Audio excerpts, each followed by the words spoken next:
Hi there, hope you're having a lovely day so far.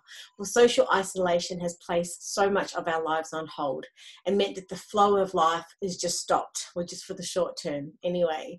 But one thing that won't stop for anything is the growth and the development of our babies and our children. Now, if you're at home wondering how you can make sure that your children's gross motor skills continue to develop as they should over the next several months, well, you're definitely in the right place. Now, today we are joined by our special guest, Emily Hayles. Now, she's a principal physiotherapist and owner at Move and Play Paediatric Therapy. Now, Emily is also the author of this fantastic book, and I'll have to lift it up, Braver Than You Think, How to Help Your Child with a Disability Live Their Best Life. Now, Move and Play Paediatric Therapy is a children's physiotherapy service based in Mackay, and their aim is to help children, families, schools and communities to support children's development and to help children and their families live a happy and connected lives. Thank you so much for joining us today, Emily. How are you? I'm well, thank you. Thanks for having me, Rachel. Oh, it's a real honour, and thanks again for your time. And look, and no doubt there's parents right throughout Australia at the moment with like limited or no access to occupational therapists at the moment, and the parents may be concerned about their child's development. So I'd love to know your thoughts on this to begin with. Yeah, sure. I guess all of the social distancing rules has meant that we're not leaving our houses as much. We're sort of staying indoors, and several services have shut as well. But I guess what's reassuring for parents to know is that most therapy services are still running, particularly paediatric therapy services. So whether that be physio, OT, speech, psychology, most of us are still running. Some are 100% online, so delivering online therapy instead of face-to-face, or others are delivering a bit of both, depending on what the circumstances are in their local area with the COVID-19 virus. Mm-hmm. So there's help available still. Yeah, and I'd love to be able to just establish for anyone watching that maybe isn't completely clear what an occupational therapist is. So to begin with, could you just please clarify from your point of view what an OT actually is? Yeah, sure. So I guess what I'll do is I'll juxtaposition the physio and OT. They're actually similar but different. So I'm a physio, that's my background, my profession. We look at how children move. So we look at how children move in their environments. And I guess the purpose for moving is to do something, which is why physios might become involved in children and helping them to move. And OT, on the other hand, looks at all of the occupations of children, which is really broad because the occupations of a child might be to play, to look after themselves or learn to look after themselves, such as dressing and feeding, to participate as a family member, to get along and have friendships, to go to school and to learn. So an occupational therapist can be involved in all of those areas of that child's daily life. And I guess the OT or the occupational therapist will work to support the child to best function or best achieve those occupations in their life through either supporting them to learn to do skills differently or to learn to do skills better or to have strategies in place so that they can manage in their everyday lives.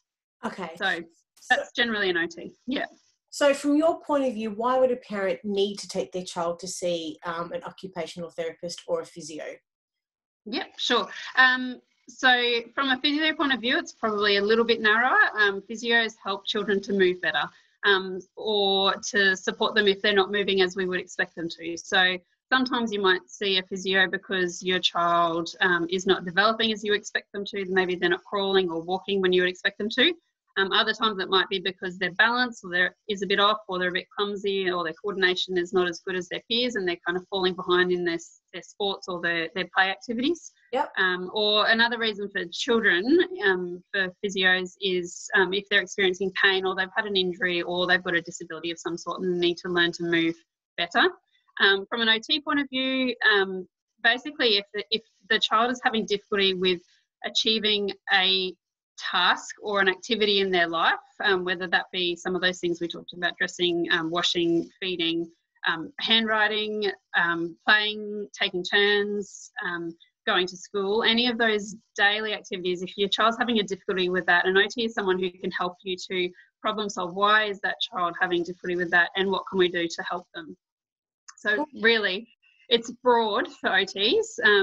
And if you just think if there's something that your child's having difficulty with, it's possible that an OT could help in some way.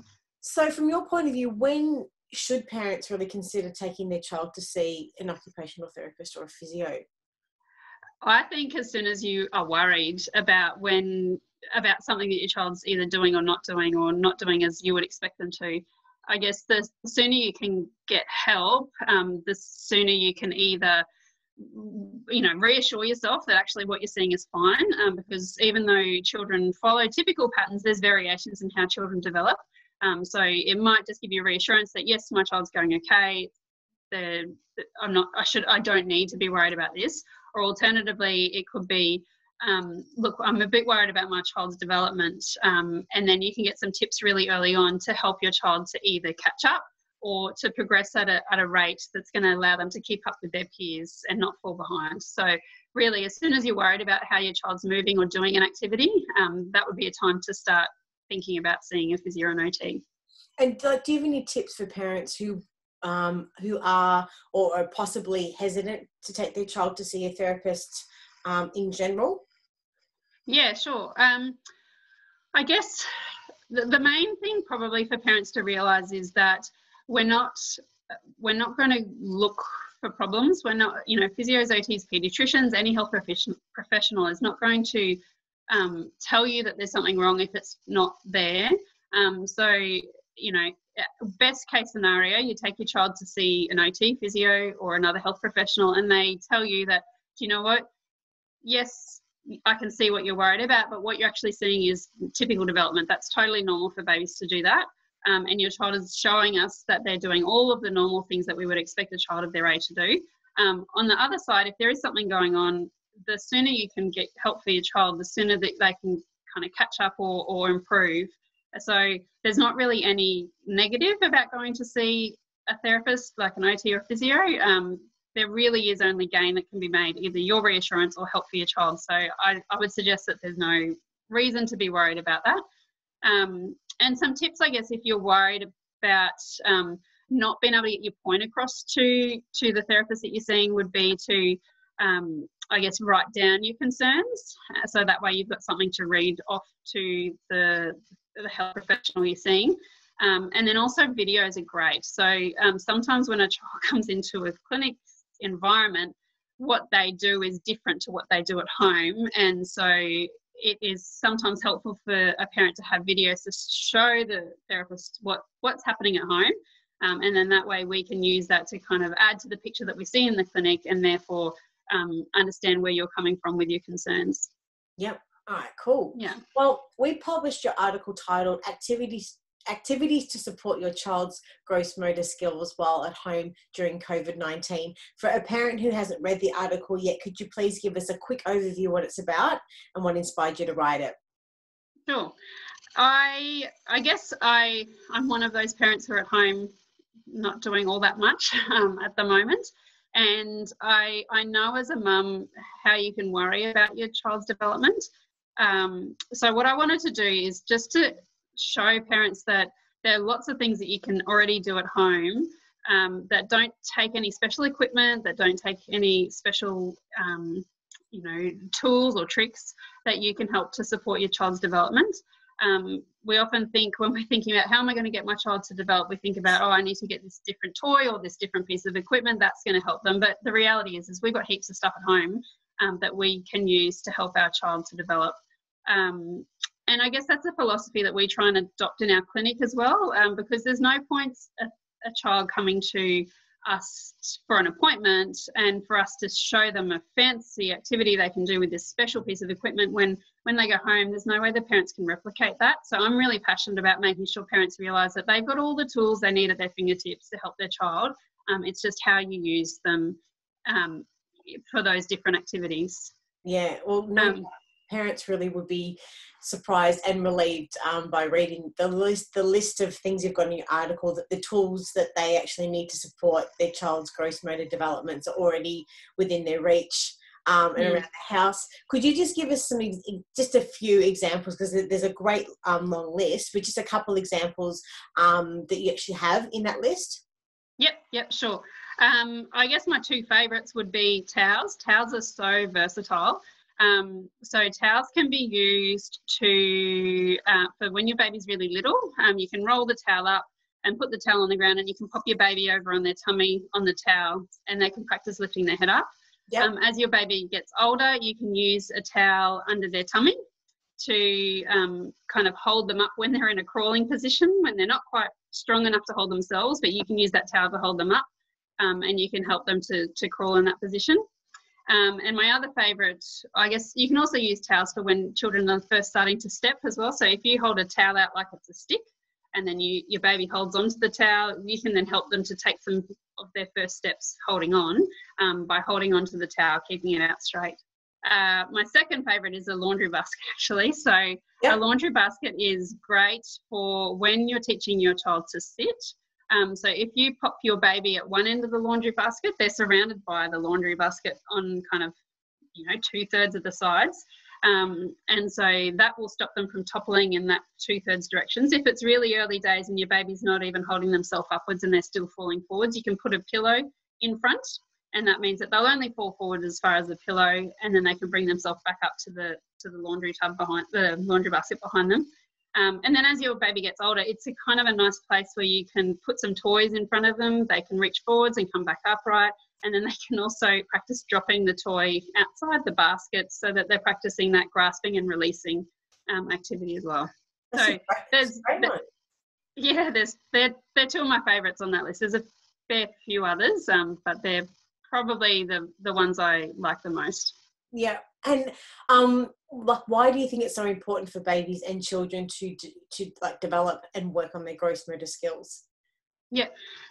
Well, I guess my view is that movement is what allows us to explore our world.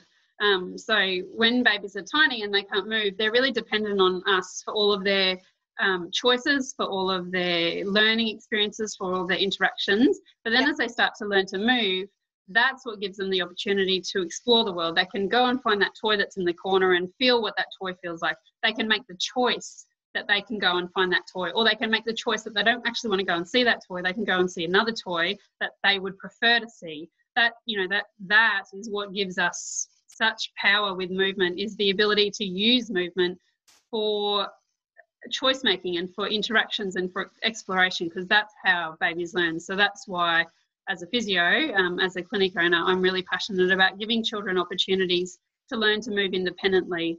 And I guess in our caseload, that's typically developing children who do end up learning to crawl and walk, but it's also children with disabilities who maybe they won't learn to crawl and walk, but we can give them ways to do that using special equipment or, I guess, different walking devices and things like that. So how do you actually help parents and families to develop their kids' motor skills at home then?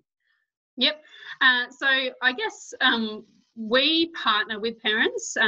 We don't perceive ourselves to be the experts. We have knowledge about how children develop and what tools and tricks we can use to support them, but parents know their kids better than anyone else. And so we partner with parents to find out from the parents what's happening at home, what the child is doing, what tools they have at home, and then we combine that with our knowledge about child development and how to support children's development. And we give parents the tools, we coach the parents, we provide them with strategies and tips so that then they can continue whatever we've started in the clinical space at home. And the purpose behind that is, if you do a 1-hour therapy session a week, or even if you were to do, let's say you were doing a block of therapy where you did one session every day for 5 days, that's 5 hours out of the whole week. The amount of carryover of 5 hours is good, but it's not as good as if they then practice those same activities at home with mum and dad. You can imagine that 1 hour of therapy can turn into 15 hours of therapy if mum and dad have the time and the tools and the knowledge on how to practice that at home. So that's what we do, is support families to know how they can support their children and to be able to do that in their home environment. So how can therapy and or like developmental activities be made part of everyday life then, so they can take it from a part of having their therapy sessions and then integrating it into their day-to-day life? Mm-hmm. Something we talk to parents about is, I guess, building it into daily routines.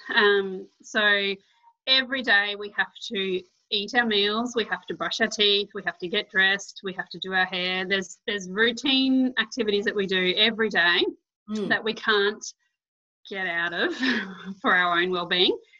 So picking those activities and then building therapy activities into those everyday activities. So, for example, if your child needs to work on some standing balance or learning to stand up by themselves, you might choose to do some standing just before they brush their teeth. So that way, every day you know that when they stand up, they brush their teeth, they are practicing standing for however many minutes you can fit in there. It could be that what I talk to parents of little babies about is, if you want to practice tummy time, my best tip would be every single time you put the baby down, put them on their tummy. So, if you're going to change their nappy, put them on their tummy first, wait the few minutes that they last, then roll them over, change their nappy. If you're going to put them on the ground because you need to go hang out the washing, put them on their tummy first. When they have had enough, then roll them onto their back. Because what that means is that every single time you put them down, which is maybe 10, 15 times in a day, they're practicing tummy time as part of that routine. It's about building little habits into the daily routine that includes some kind of therapeutic activity. So then it's not like you're having to add therapy to everything you're doing in the day. You're doing therapy as part of your daily routine anyway. And so it's integrated into, as you said, those daily things that we're already doing. Yeah. Absolutely. Yeah. Yeah, and I'd love to know what developmental issues you have found that parents are most concerned about currently at the moment, in the middle of the COVID-19 era at the moment. Yeah. I guess I can talk to two sets of parents here. So our clients who we see at Move and Play, they're certainly worried about not being able to access therapy the same way they otherwise would. We're not doing as much face-to-face at the moment because that's the best way we can manage risk around the virus. And I guess there's some worry that the child will receive a different type of therapy, or even some parents will be concerned about they'll be receiving less therapy. What I can say to that is I totally agree. Online therapy or telehealth is definitely different to face-to-face, but it is also an opportunity. So when you come to a clinic session, the therapist typically is working directly with your child, and so the therapist will be doing the therapy with your child, whereas in a telehealth or an online therapy session, you'll be doing the therapy with your child. The therapist acts as a coach, and so in actual fact, you'll be learning heaps of new skills that you'll then be able to carry on in your everyday life to support your child to do the therapy that they need to do. So there's opportunities either way. The second set of parents I'm thinking about are those parents of typically developing kids who don't necessarily need to see a physio or OT usually. And I guess what they're worried about is the lack of, or the decreased opportunity to participate in outdoor gross motor playground type activities, as well as social interactions. So, if the kids aren't going to school, or if they're not going to daycare and they're staying at home, they're not seeing grandparents, they're not seeing neighbours, there's less opportunity for those little kids to practice social interactions. So they're the things that I think parents of typically developing children are worried about. I think, again, that's probably one of the reasons I wrote the article is I think in the current circumstances, we just have to think a bit creatively. So what can we find in our own backyards or in our local neighbourhoods that allow children to still practice climbing and jumping and running and riding their bike and playing with balls and doing team type activities? What can we do in our own backyards that will allow that? And then how can we make sure that our children practice social skills in our home environments? And that might be through this kind of an online conversation. It could also be just having more direct interaction time with mum and dad. We can usually get out of that because we're going to work and we're, busy visiting other people, but maybe having that one-to-one time practicing turn taking or practicing back and forth communication with kids is how we have to manage that for this period in our life at the moment.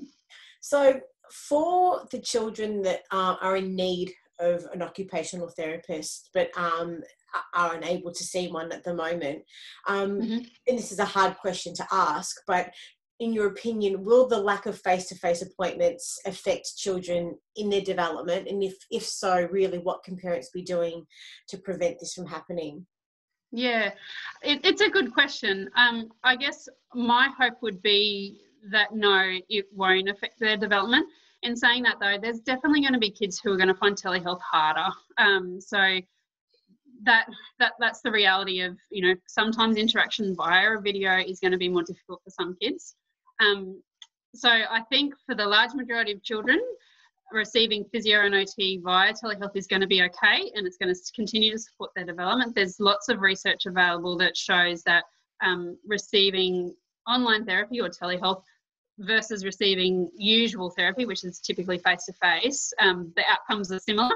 And for some children, outcomes can be better because they actually cope better with the online version of therapy. And reasons for that could be because they don't have to leave the house, that they don't have to deal with that transition getting in and out of the car, going to a clinic environment, which might be more noisy, less familiar, more uncomfortable for them.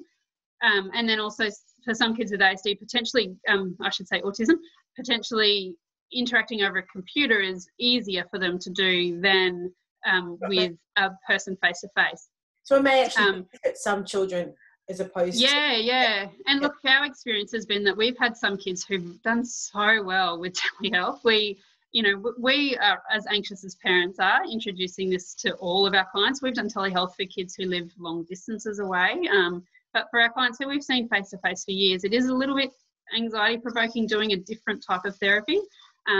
But we've had some kids who've done really, really, really well, and we're still achieving positive outcomes for families where they're achieving new motor milestones. They're, playing with food for the first time. They're, they're learning to sit by themselves, all sorts of different milestones that they're still achieving, even though we're not doing that hands-on face-to-face stuff.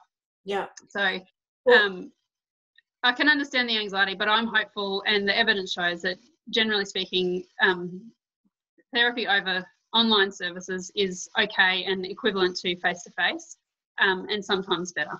Sometimes, just depending on the child and their needs. Definitely. Yeah. Well, the article itself does list some wonderful ideas, and I think a major take home from this chat today is how parents can integrate those tools into their day-to-day life.